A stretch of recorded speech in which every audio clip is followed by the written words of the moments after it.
नमस्कार, मैं हूं मनोज बनू। आप देख रहे हैं आंकड़े, हमारे फैसला आपका। अगर आप कारों के दाम, विदेशी शराब या फिर भारत की ग्लोबल ताकत पर नजर रखते हैं तो आज की भारत यूरोपियन यूनियन, जिसमें कि 27 देश आते हैं, उनकी फ्री ट्रेड डील पर आपकी नजर होनी चाहिए। 18 साल की लंबी बातचीत के बाद भारत और यूरोपियन यूनियन की ये बीच डील हर जगह चर्चा का विषय बनी हुई है। इतनी चर्चा कि इसे mother of all trade deal कहा जा रहा है।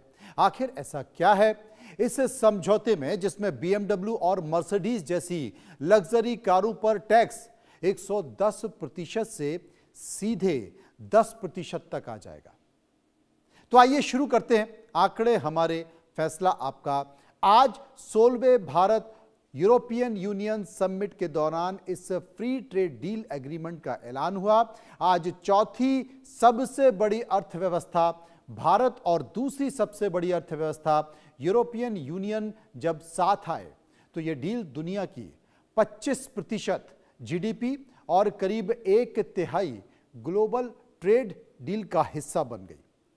आज का दिन इसलिए भी खास हो गया, जैसा कि देश के प्रधानमंत्री नरेंद्र मोदी ने कहा कि आज 27 तारीख को 27 देशों के साथ भारत ने फ्री ट्रेड डील का समझौता किया।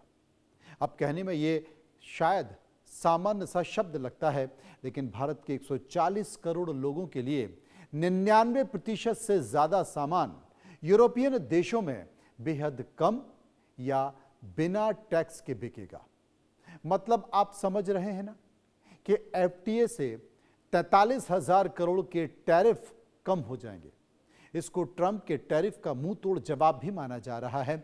अब Bharat European Union free trade deal को mother of all trade deal क्यों कहा जा रहा है, इसके लिए इस पूरे कार्यक्रम को आपको देखना होगा, क्योंकि इस डील के बाद भारत को चीन के विकल्प के तौर पर भी देखा जा रहा है, यानी कि एक बड़ा मैन्युफैक्चरिंग हब माना जा रहा है। लेकिन सवाल यही है कि क्या यह डील आम भारतीयों के लिए फायदेमंद होगी या फिर घरेलू उद्योग और किसानों के लिए इससे चिंता बढ़ जाएगी। विस्तार से इसकी चर्चा करेंगे, समझने की कोशिश करेंगे। तमाम ग्राफिक के जरिए हम आपको यह भी बता रहे हैं कि आखिर यह डील क्यों है, इस डील में किस तरह की बातें आएंगी, क्योंकि भारत और यूरोपीय यूनियन में जो ट्रेड डील हो रही है वो ट्रेड डील बहुत सारे संकेत लेकर आ रही है, और उस ट्रेड डील के साथ जो तमाम तरह के संकेत निकल कर आ रहे हैं उसमें भारत और यूरोपीय यूनियन में जो ट्रेड डील चल रही है उसे लेकर बहुत सारी चीजें भी देखी जा रही हैं। कई ऐसी चीजें जो FTA में दिखाई दे रही हैं। अब ये समझ लेते हैं, जान लेते हैं कि FTA है क्या। FTA क्या है? FTA यानी कि फ्री ट्रेड एग्रीमेंट, जो दो देशों के बीच व्यापार में आसान रास्ता और टैक्स में छूट देता है। इससे कंपनी और निवेश को फायदा होता है। दोनों देशों के कंपनियां, दोनों देशों के निवेश में फायदा होता है। FTA क्या है? FTA फ्री ट्रेड एग्रीमेंट है, और ये जो फ्री ट्रेड एग्रीमेंट यानी कि मुक्त व्यापार समझौता, इससे पहले भी कई बार हुआ है। दो देशों में, भारत में व्यापार आसानी से हो सकता है। टैरिफ, कोटा, सब्सिडी पर जो रुकावटें हैं उसे खत्म करने की कोशिश की जाती है। इसमें दोनों देश एक दूसरे को अपने अपने टैरिफ में छूट देते हैं, व्यापार को आसान बनाने की कोशिश करते हैं। इसे FTA कहते हैं। लंबे समय से लगातार ये चला आ रहा था और इसीलिए यह चर्चाओं में बना हुआ था, और यह माना जा रहा था कि अगर ये हो जाएगा तो इसके बड़े संकेत निकल कर आएंगे, और ये जो तमाम तरह की चीजें हैं, जो रुकावटें हैं, उसे खत्म करना होता है। दोनों देश, कई सारे देश बैठकर इस पर चर्चा करते हैं, और चर्चा करने के बाद फिर ये एक निर्णय निकल कर आता है, निष्कर्ष निकल कर आता है। और ये जो डील हुई है, ये जो FTA है, इसमें बहुत सारे संकेत हैं, बहुत सारी चीजें हैं जो अपने अपने स्तर पर कई देशों को इससे बड़ा फायदा होने वाला है। लेकिन चिंता भी बहुत सी है। उन चिंताओं पर भी हम आगे चर्चा करेंगे, बारीकी से आपको बताएंगे और समझाएंगे कि आखिर क्या होता है। लेकिन FTA के तौर पर ये कह सकते हैं कि ये फ्री ट्रेड एग्रीमेंट है, यानी कि मुक्त व्यापार समझौता है। और ये जो मुक्त व्यापार समझौता है ये अपने आप में एक बड़ा संकेत है।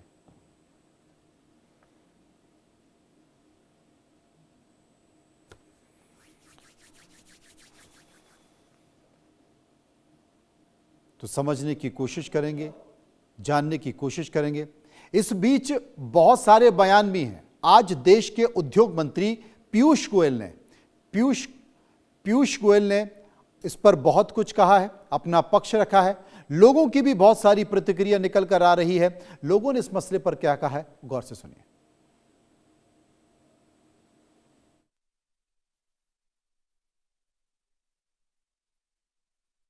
देखिए, इस डील को जो यूरोपियन यूनियन है और जो भारत सरकार है, उसने इसको मदर ऑफ ऑल डील्स कहा है। मतलब कि ये पूरी जितनी भी डीलें हुई हैं आज तक दुनिया में, उन सब की माँ है एक तरीके से, जिसमें दोनों देशों को भरपूर फ़ायदा होने वाला है और ख़ासकर भारत को।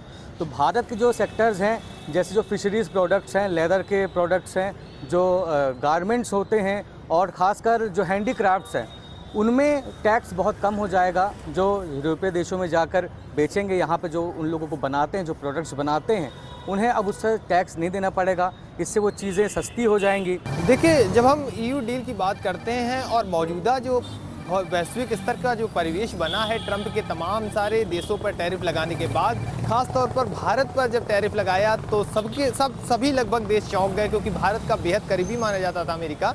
लेकिन अमेरिका की चूंकि जिस तरीके से ट्रेड वाली नीति पहले रही, अमेरिका फर्स्ट वाली नीति रही, खासतौर पर जो बाइडन के जाने के बाद जब राष्ट्रपति जो है ट्रंप आए, उसके बाद से जो अमेरिका की नीति रही तमाम देशों के खिलाफ, जो ईरान से लेकर के भारत और तमाम यूरोपीय कंट्रियन के ऊपर, तो वहाँ से स्थिति थोड़ा बिगड़ना शुरू हो गई। और फिर हम नाटो की बात करें या फिर यूरोपियन यूनियन की बात करें, वो अमेरिका से कहीं ना कहीं दूरी बनाने लगी और उन्हें कहीं ना कहीं भारत से संभावनाएं देखने को मिली। I would say that it's just a byproduct of how long international relations take when it comes to agreements to come to pass. ये deals बहुत ज़्यादा substantive होती है, बहुत time लगता है इनको actually pass कराने में.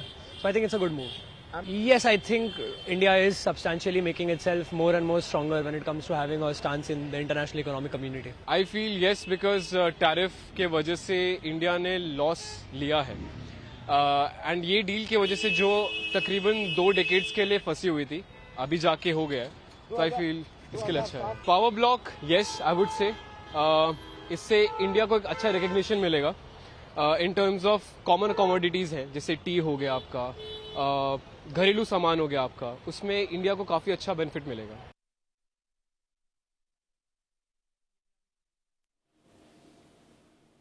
अब ये जो डील है भारत को बड़ा फायदा देने वाली है, ऐसा कहा जा रहा है। जैसे कि कपड़े, जूते, लेदर जो प्रोडक्ट है, उनकी ड्यूटी घटने से गारमेंट और फुटवेयर सेक्टर को भी सीधा लाभ होने जा रहा है। डिफेंस के सेक्टर में बात की जा रही है। डिफेंस में फ्रांस और जर्मनी जैसी कंपनियां निवेश कर सकती हैं, ये कहा जा रहा है। भारत की जो भारतीय हथियारों की कंपनियां हैं, वो हथियारों की कंपनियों को यूरोपीय डिफेंस फंड तक अपनी पहुंच बन सकती है। यानी कि आम आदमी की जो ज़रूरत है वहाँ से लेकर, यानी कि कपड़े, जूते, लेदर के प्रोडक्ट, वहाँ से लेकर डिफेंस सेक्टर तक इसका फ़ायदा होने जा रहा है, क्योंकि 27 देशों के बीच जो एग्रीमेंट है उसकी बात की जा रही है। तमाम तरह की बातों के बीच और आगे बढ़ते हैं, आपको बताते हैं कि इसके और क्या फ़ायदे हो सकते हैं और क्या बातें हो सकती हैं। तमाम ऐसी चीज़ें हैं जिसमें ये भी कहा जा रहा है, कई देशों का जिक्र भी किया जा रहा है कि आखिर डिफेंस में किस किस तरह की फैक्ट्रियां लग सकती हैं, भारत में लग सकती हैं, फ्रांस और जो जर्मनी है या रशिया है उसमें टेक्नोलॉजी ट्रांसफ़र की भी बात चल रही है, अमेरिका से भी इस तरह की बात चल रही है। लेकिन बहुत सारी मामलों में अमेरिका टेक्नोलॉजी ट्रांसफ़र के लिए तैयार नहीं है, इसलिए फ्रांस और रशिया, तमाम ऐसी चीज़ें हैं। अगर बात करें भारतीय हथियार कंपनियों की, तो यूरोपीय डिफेंस फंड्स तक पहुंच मिल सकती है। ये बहुत सारे ऐसी चीज़ें जिन्हें हम इस स्तर पर देख सकते हैं और उसको फ़ायदा मिल सकता है। क्या वाकई ऐसी चीज़ें अगर एक डील से फ़ायदा हो रहा है तो उसके नुकसान भी हो सकते हैं, क्योंकि अगर कहीं पर कोई चीज़ सकारात्मक दिख रही है तो उसका कोई ना कोई पहलू नकारात्मक भी हो सकता है। वैसे भी भारत और यूरोपियन यूनियन डील से फ़ायदे तो हैं, लेकिन क्या नुकसान भी हो सकता है, इसे भी हम समझ लेते हैं कि अगर नुकसान होगा तो क्या होगा। उदाहरण के तौर पर सस्ते विदेशी सामान से देसी कारोबार पर दबाव होगा। दूध डेयरी के जो नुकसान है, दूध डेयरी उद्योग को इससे नुकसान हो सकता है, इस तरह की बात की जा रही है। छोटी जो फैक्ट्रियां हैं, मझोले जो उद्योग हैं, उनके लिए टिकना मुश्किल हो सकता है। कुछ दवाओं के दाम भी बढ़ सकते हैं, इस तरह की बातों का जिक्र किया जा रहा है। नए नियमों से खर्च बढ़ेगा, देशी कंपनियों की जो कमाई है वो घट सकती है, विदेशी ब्रांड बाजार पर हावी हो सकते हैं, ये भी कहा जा रहा है। कीमतों की होड़ में क्वालिटी पर असर हो सकता है, किसान और एमएसएमई सबसे ज़्यादा प्रभावित होंगे। हालांकि भारत ने ये कोशिश की है कि भारत का जो खेती किसानी का जो सेक्टर है वो बहुत ज़्यादा प्रभावित ना हो, क्योंकि भारत नहीं चाहता कि किसी दूसरे देश के दबाव में जो कृषि क्षेत्र है उसके तहत ऐसी डील की जाए। लेकिन ये कहा जा रहा है कि ये जो डील है इसमें उस पर भी असर पड़ेगा। इसी मुद्दे को लेकर हम लोगों के बीच गए, लोगों के बीच जाकर हमने एक सर्वे किया, उसमें कुछ सवाल भी पूछे हैं लोगों ने उसके जवाब दिए। जो हमने सवाल पूछे वो पहला सवाल आपके सामने। पहला सवाल कि क्या यूरोपियन यूनियन डील ट्रंप के टैरिफ वॉर का मुंह तोड़ जवाब है? आपकी राय क्या है? 10% लोगों ने कहा, 10% लोगों ने कहा हां, ट्रंप को मुंह तोड़ जवाब है। 66% लोगों ने कहा भारत किसी के सामने अब झुकता नहीं है। 21% लोगों ने कहा नहीं, कुछ खास नहीं है, और 3% लोग इस पर कुछ भी कहना नहीं चाहते थे। सर्वे का एक और सवाल 2007 से अटकी हुई डील 2025 में हो पाई है, क्या इसके पीछे मोदी की कूटनीति और भारत के बाजार की ताकत है? 47% लोगों ने कहा हां, कूटनीतिक और ताकत का सबूत ये मौजूद है, 47% लोगों ने कहा। वहीं करीब 29% लोगों ने कहा दोनों का मिला जुला ये असर है, और 10% लोग ये कह रहे थे कि इस पर हम कुछ भी नहीं कह सकते। सर्वे का एक और सवाल, अमेरिका में ट्रंप की नीति के बीच भारत यूरोपियन यूनियन का FTA होना, क्या भारत ग्लोबल ट्रेड में एक नया पावर ब्लॉक तैयार कर रहा है? 43% लोगों ने कहा हां, रणनीतिक मास्टर स्ट्रोक इसे माना जा रहा है। 33% लोगों ने कहा नहीं, ये सिर्फ एक विकल्प की तलाश है, और जो 24% लोग हैं वो इस पर कुछ भी कहना नहीं चाहते थे। सर्वे का चौथा सवाल, लग्जरी कारें और विदेशी शराब पर भारी टैक्स में छूट मिलने वाली है। अब इस पर लोगों की राय क्या है? तो क्या सरकार का फोकस आम जनता से ज्यादा हाई एंड बाजार पर है? 30% लोगों ने कहा आम आदमी पीछे होगा।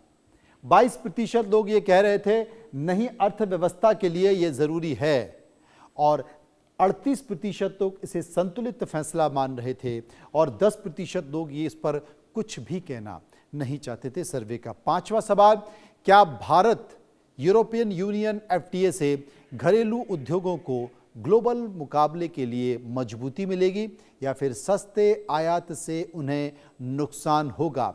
10% लोगों ने क्या कहा? 10% लोगों ने कहा मुकाबला बढ़ने से उपभोक्ता का फायदा होगा।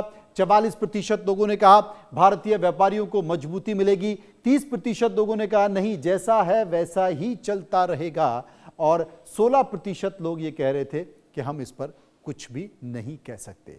ये तमाम सवाल थे जो हमने लोगों से पूछे। विस्तार से चर्चा करेंगे, समझने की कोशिश करेंगे। कुछ मेहमान मेरे साथ जुड़ गए हैं।